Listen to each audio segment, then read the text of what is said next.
law school that there were some lawyers, uski drafting bahut or his drafting is brilliant and is this a skill that we're going to lose because the first thing somebody does is they put points in and they put it into ChatGPT and say draft me three paragraphs or summarize this into that. Are we losing these key skills? What about analysis, for example? Yeah. Are we losing the ability to analyze as we used to perhaps in the past? How do you compensate for that, or how do you deal with that? And then we'll move on to regulation, like official regulations. That's a really good question, right? And here's my answer to this, and this is an opinion, because AI has not been long enough for anybody to be able to say this hypothesis is correct. Everybody is hypothesizing, so am I. You see, what's happening is there's something called a moat. You build moats around castles. Yeah, absolutely. So senior lawyers have moats. Somebody like Amir Bilal Sufi Saab, I mean, I don't think anybody competes with him in Pakistan when it comes to international law and conventions, right? That's his moat. That's his understanding, right?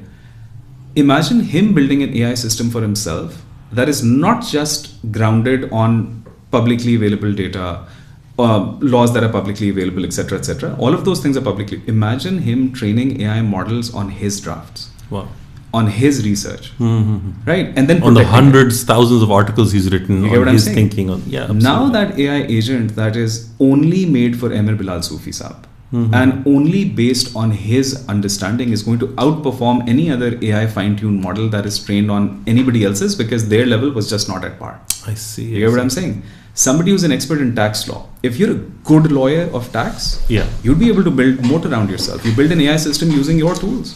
You don't have to put in confidential information, remove the name of the clients, remove all unique identifiers, but the drafting itself, and you can build AI systems in a way that they do not information does not leak. It's now become, it's increasingly becoming secure. You have GDPR, for example, coming out in EU. Yeah. So all of these models have had to comply.